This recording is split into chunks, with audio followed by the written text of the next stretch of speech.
Muito bom, Kennedy.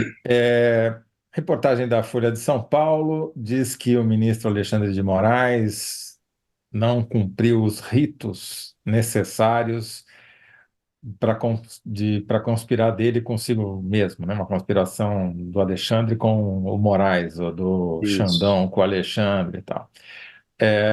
Isso causou um grande alvoroço em Brasília e, de uma maneira completamente inesperada, os bolsonaristas pediram, eu contei aqui, pela 20ª vez, o impeachment de Alexandre de Moraes ao Senado. Que raio está acontecendo? Parece piada, né? Ó, eu recomendo que vocês leiam um artigo que está no UOL do professor Fernando Neisser. Ele é professor de Direito Eleitoral da Fundação Getúlio Vargas de São Paulo. É um professor de Direito Eleitoral. Tem muita gente falando, muito advogado falando, muita gente opinando, mas ele é um especialista da área. E ele falou que o poder de polícia da Justiça Eleitoral foi usado corretamente pelo Alexandre de Moraes. E o Flávio Dino, ministro do STF, já disse que o Moraes cometeu um crime gravíssimo, cumpriu o próprio dever. Então, assim, eu recomendo que vejam a entrevista do Dino e leiam o artigo do professor O Kennedy, os de Direito analyzers Eleitoral. estão acima da média, mas acho que vale a pena o parênteses na sua citação ao Dino, né? Contém ironia. Exato, exatamente, né? O Dino deu os parabéns para o Alexandre de Moraes, ele cumpriu o dever dele, né? Seguinte, esse caso tem fumaça só, não tem fogo, não tem força jurídica, produziu um barulho político. Zé acabou de descrever mais um pedido de impeachment do Alexandre de Moraes lá no Senado, e o Rodrigo Pacheco, presidente do Senado, já disse que não vai seguir adiante, porque não tem motivo, não tem razão para isso, não tem prova para pedir o impeachment do Alexandre de Moraes. O Alexandre de Moraes prestou um serviço para a democracia brasileira. Ele merece ser criticado? Merece. Cometer erros, criticar à vontade, mas nesse caso, ele merece ser defendido. Ele prestou um serviço à democracia brasileira. As mensagens que vieram aí à tona são entre agosto de 2022 e maio de 2023. Agosto de 2022, pleno processo eleitoral, até maio de 2023 a gente viu o que aconteceu. Teve uma tentativa de golpe em 8 de janeiro, depois houve o início de uma investigação por uma trama para tentativa de golpe no Brasil, para abolir o Estado Democrático de Direito no Brasil. Ele estava usando as atribuições que ele tinha como presidente do Tribunal Superior Eleitoral. No caso, ele era a mesma autoridade, né?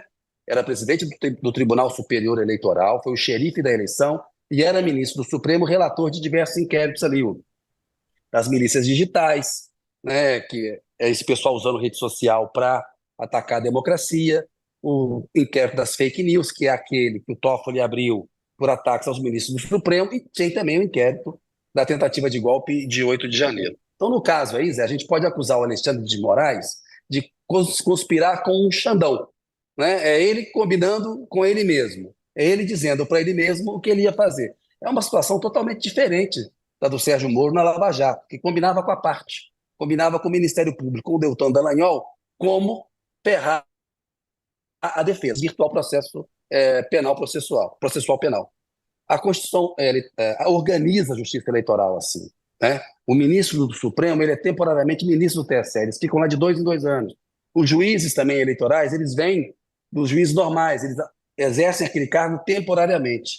Então, ali não tem, você não tem um juiz combinando o jogo com uma das partes, né? É o que o Moro fez na Lava Jato. Então não cabe comparação com a Lava Jato, isso é falsa equivalência. E o TSE, como o Dino explicou, como o professor de Direito da FGV explicou, tem poder de polícia, ele foi o xerife da eleição, o Alexandre de Moraes, ele tinha que tomar providências e tomou. O professor até fala, se ele estivesse andando na rua e visse uma placa irregular, ele podia tirar aquela placa ou ligar para a assessoria e falar assim, vai lá e retire a placa. E a gente viu qual foi o resultado em 8 de janeiro daquilo que o Alexandre de Moraes enfrentou. Então a primeira pergunta é a seguinte, ele agiu ilegalmente? Não, ele não agiu. Havia um requerimento para ele utilizar essa assessoria especial de enfrentamento. Deixa eu dar o nome do órgão corretamente aqui, ó. Tem um ofício pedindo a colaboração da assessoria especial de enfrentamento e desinformação do TSE para colaborar com os inquéritos sob a batuta dele no Supremo. Ele não tinha que mandar toda hora um ingresso, um pedido, um ofício, no momento em que ele ingressar com algo dizendo assim, olha, Eu quero que você verifique o que está na rede social desse golpista. Porque as pessoas que ele estava investigando, eu não vou nem citar o nome, porque são pessoas desqualificadas, criminosos que estavam pedindo golpe militar, difundindo fake news na internet. O Alexandre de Moraes estava cumprindo o papel dele, né? Ele evitou que o Brasil virasse uma Venezuela. Esse pessoal queria fazer o que o Maduro fez na Venezuela. E o Alexandre de Moraes impediu. Entre outras pessoas também impediram. A sociedade brasileira não aceitaria um golpe, né? Foi uma eleição que o Bolsonaro tentou levar na mão grande, não conseguiu. Já falamos aqui como ele usou a máquina, perdeu no voto e mesmo assim tentou dar um golpe de Estado. Então, assim, ele estava investigando golpistas, viúvas de 64, gente que estava pedindo um golpe, criminoso, estava na atribuição dele. Se ele não tivesse feito o que ele fez, ele estaria prevaricando. Aí sim, ele estaria cometendo alguma coisa, a meu ver, errada. O formalismo, né, Zé, importa no direito? Claro que importa, né? Agora, o formalismo, no caso, foi cumprido e ele não é algo que você usa e você vulgariza. O Moro quebrou o formalismo do direito penal, processual penal, de uma maneira grave, ele desvirtuou o processo. O Alexandre de Moraes, não. Porque as mensagens que você tem ali de auxiliar reclamando do chefe, focando sobre o chefe, isso existe em qualquer empresa do mundo, em qualquer lugar do Isso chama mundo. E fofoca. fofoca, chama fofoca. E ele estava Fofoca. pedindo informações para um auxiliar dele no Supremo entrar em contato com o auxiliar dele no TSE e havia um requerimento, um pedido formalizando essa colaboração. Os tribunais podem colaborar. Então, assim, a gente, né, tem muito respeito ao trabalho de todo mundo e tal, ao jornalismo. A gente não está aqui para. Não somos senhores do jornalismo, não somos palmatória do mundo. No caso em questão, estamos analisando o seguinte: a conduta do Alexandre de Moraes está certa ou está errada?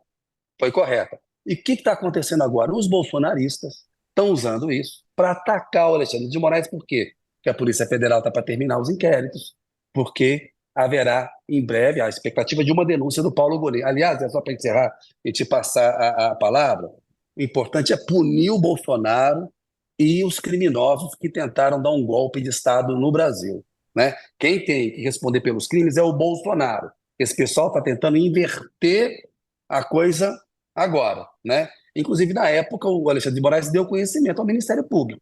É que na época estava com o Augusto Aras lá, e ele deu conhecimento do que ele estava fazendo. A gente sabe quem é, quem foi o Augusto Aras na PGR.